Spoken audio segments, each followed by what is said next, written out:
一个是癌症术后康复的执拗老人，一个是刚刚又生小的熊孩子。做饭、洗衣、打扫卫生这些匹夫之类，比起祖孙俩的花样百出，成了小意思。为了夺回指挥控制权，陈峰妈使出浑身解数，熬夜学起了养生知识，加了10几个保健群，每天向我发送一大堆推文，今天做这个菜，明天煲那个汤。晚上辅导完冉冉作业，督促他洗漱，睡下后还要照着穴位图给他推拿按摩1-2个小时。一些生活妙招常常看得我哭笑不得，什么热柠檬水能抗癌，用大蒜就能检测地沟油胶水别买了，用牙膏就能做万能胶水等等。我每天忙得团团转，还得向他辟谣，官方已经说是假的了，是牙膏贵还是胶水贵？这本末倒置吗？不仅如此，他被鼓动着非要去参加什么养生讲座，去听课，免费送鸡蛋呢。我领完鸡蛋就回来，就当遛弯了。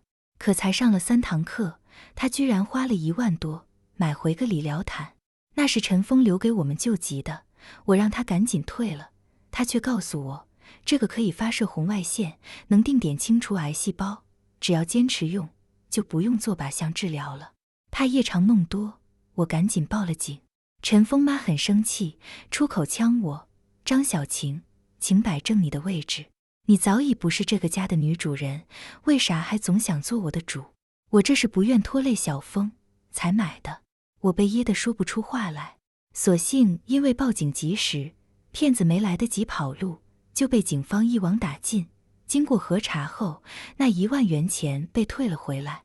拿到钱的那刻，陈峰妈湿了眼眶，现在的骗子心也褪黑了，咋就下得了手，骗我这绝症老太婆的救命钱？因为强压激动，她的肩膀微微颤抖，被病魔折磨的身体瘦削得不成样子，像一阵风就能吹倒。再也不复当年跟陈峰卖房救我时的魄力，也看不出半点拆散我和陈峰的杀气了。我鼻子一酸，那些曾经的恩怨也全都烟消云散了。虽然嘴上没服软，但那之后，陈峰妈不再跟我较劲了。钱婆婆消停了，还有一个狗都嫌的熊孩子。与熊孩子交手，必须在第1回合抢得先机，树立威信，否则以后就更难降服了。我为冉冉量身定制了几条行为规范，自己能做的事要自己做，待人接物要讲礼貌，每天看电视时间控制在半小时。不出所料，我一宣布这些条款，立刻引来冉冉的强烈不满。他叉着腰，歪着小脑袋，不服气地冲我叫板，你又不是我妈妈，我凭什么要听你的？我严肃地告诉他，因为我是你爸爸花了很多钱，好不容易才请来的。你爸爸临走前不是说了，你和奶奶交给我了，他不在，这个家由我做主。冉冉被我的气势震慑住了，求助地望向奶奶。陈峰妈没有作声，算是默认了。小家伙还是不甘心。当我说做错了事要受罚，做得好有奖励时，他立刻转着眼珠追问，要怎么罚？你不会要家暴我吧？那可犯法哦，我可以打110叫警察抓你。我微笑，放心，我绝不动你一根手指头。冉冉听了，立刻换上一副那我还怕你干什么的表情。接下来，战斗进入白热化，小家伙开始想尽办法挑战我的权威，我则打起100倍精神来迎战。冉冉故意对客人没礼貌，我便把说好的周末游玩取消。他故意拖拉不认真写作业，我到点就关灯睡觉，让他第2天自己面对老师的批评。他乱丢东西，我就让他打扫，不打扫完不可以看动画片。他看动画片太入迷，叫几次吃饭都不动，我就不再管他。等他感到饿，却发现什么吃的都没有了。经过几轮短兵相接，冉冉终于无奈地接受了我是家里老大的事实，开始变得规矩起来。只是他的注意力总是不能很好集中，导致成绩始终上不来。老师也屡次向我反映他课堂纪律不好，我决定转守为攻。冉冉是神奇宝贝的忠实拥趸，急急不落，张口闭口就是喷火龙、臭臭花、毛球。我花了几天时间刻苦攻读，当我在他面前侃侃说出100多个神奇宝贝的名字和功能后，小家伙完全被我镇住了，一下就把我当成了自己人。接着，我用网上淘来的神奇宝贝玩偶做饵，一步步吊着冉冉跟我做专注力训练，认真学习。等到冉冉房间摆下第75个玩偶时，我的付出也有了回报。1年级下学期末，冉冉考了双100，获得了老师的表扬。他开心地一路蹦跳着回家，一进门就大喊着向奶奶报喜。陈峰妈高兴得合不拢嘴，一边夸孙子能干，一边意味深长地看了我一眼。经过近1年的磨合，他已经不再处处和我较劲，虽然嘴上不承认，但很多事都依赖我拿主意。一次，小区里的张姨鼓动他买一种抗癌神水，又是小分子又是纳米，听着那叫一个高大上。陈峰妈却波澜不惊，来了句：“小晴说了，治病还是得听医生的，我听小晴的。”陈峰对我充满感激，我让他别在意，自己只是尽本职罢了。其实想想，陈峰也挺不容易的，刚到迪拜没多久，就得了一场大病，对他妈只字不敢提，平时都是只报喜不报忧。他偶尔会向我倾诉，说在那边水土不服，饮食不习惯，各种的不适应，还有对家的思念。我有时好言安慰，有时忍不住对他活该自找的。有时他会怀念从前，话里话外流露出想复合的意思。我很干脆地回他，我一个人活得很好，绝不会傻到重新往火炕里跳。我现在就是祈祷着祖孙俩能平平安安，让我顺利度过余下的2年，然后我将开启全新的生活。可是怕什么来什么。2018年夏天，我下楼取快递，陈峰妈蹬凳子够东西，摔了下来，造成小腿骨折，做手术在腿里打了钢板，至少要3-4个月才能正常走路。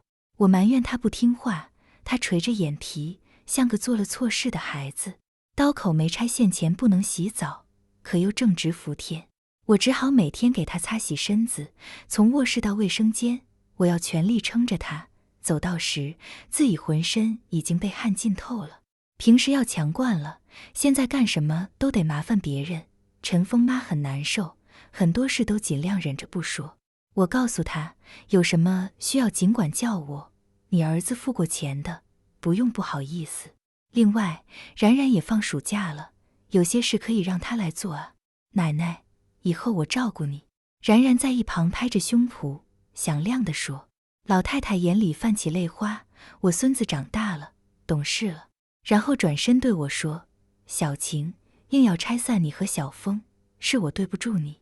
我说，都过去了，想把日子过好，人都得向前看，我早就不怪他了。如果没有走出这段婚姻，也没有我的成长。从这个角度看，也不是坏事。他叹了口气，没再说话。一天，我下楼丢垃圾，看到一个大孩子正在欺负冉冉，我厉声叫着冲上去，男孩吓得转身就跑。我追出几步，在后面大喊，你要是再敢欺负他，我绝不轻饶你。然后转身数落冉冉，就那么任人欺负啊，连跑都不会吗？冉冉眼泪汪汪，却没有像往常一样顶嘴。那之后，他突然变得很黏我，有时我在做事，他就像小狗一样蜷在我脚边，安安静静，让人看着心疼。有一天，我忍不住问他，冉冉是不是有什么心事啊？他眨巴着眼睛，咬着嘴唇，半晌怯怯地说了句，你能做我妈妈吗？我一下愣住了。他嘟着嘴，小声说，同学们都有妈妈，就我没有。突然间，我心头的怨气全都消散了。陈峰妈说的对，他只是个失去母亲的可怜孩子，渴望得到爱。我蹲下身，冉冉的意思是希望在同学面前也有妈妈，对吗？他用力点了点头。好，那么我答应你，以后你可以在同学面前叫我妈妈。冉冉的眼睛瞬间变得亮晶晶的，我心里却酸酸的。9月开学第1天放学后，冉冉隔着老远，就像只小燕子一样向我飞奔而来，嘴里大喊着妈妈。我眼眶发热，带他去吃了一顿肯德基。他狼吞虎咽地吃，我坐在一旁静静地看，心里涌动着一种叫母爱的情愫。原来有一个人能让你宠溺的感觉，真好。此后，然然平时还叫我小晴阿姨，但在同学面前，她会一声接一声，不停地喊妈妈，似乎是要把这些年没能喊的妈妈全都弥补回来。因为照顾祖孙俩，2年时间，我回家看父母的次数屈指可数，而且每次都是只住1晚，就着急往回返。2019年底，我爸因为肠梗阻做了个小手术，之后身体一直不太好。算着陈峰再有大半年就回来了，我和陈峰妈商量，给他们介绍个可靠的金牌保姆。我想回家陪父母住段时间，没想到祖孙俩坚决反对，我们谁也不请，就等你回来。小晴阿姨，我会乖乖听话，再也不气你了。他们如此不舍，我心里有点感动。临走前，我找了个钟点工，每天上门给他们做3餐兼打扫卫生，又买了很多食材，把冰箱塞得满满的。年前就一直在传武汉的疫情，但因为离着远，谁也没觉得这是和自己有关系。可没想到，形势变得越来越严峻。我到家没几天，就传出可能要封城的消息。虽然陈峰妈一再劝我，等8号过完元宵节再回来，不过我还是不放心，3号就赶了回去。我回来时已经是晚上9点多，坐了几个小时客车，又累又饿，本打算自己煮袋泡面对付一口，没想到一进门，屋子里灯火通明，桌子上摆着热腾腾的饭菜，还有一个大蛋糕，上面写着欢迎回家。陈峰妈满脸笑容，饿坏了吧？我这好些年不做饭了，你将就吃点吧。然然在一旁抢着说，是我和奶奶一起做的，我洗的西红柿，剥的蒜。那一刻，我竟有一种远游后回家的感觉，心里温暖踏实。还好我回来的及时，6号小区就开始封闭管理，一直持续到4月初才有节制的放开。出不了门，日子一下变得缓慢而悠长。让我有些意外的是，祖孙俩都特别温顺听话。陈峰妈不再挑剔我做菜咸淡，洗东西时水流开得太大。然然很认真地上网课，没事的时候像个小尾巴似的坠在我身后，我要干什么他就抢着伸手帮忙，然后不停地问我乖不乖。我摸摸他的头，然然好乖，那你不要再走了，你不在家我好想你。好，我的眼泪差点没忍住。因为疫情，陈峰2021年底才回来，我的小房子早就交付装修完毕，可以开始自己的新生活了。只是我心里突然有了不舍，不知何时起，我对这一老一小产生了亲人般的依恋，对这里有了一种家的感觉。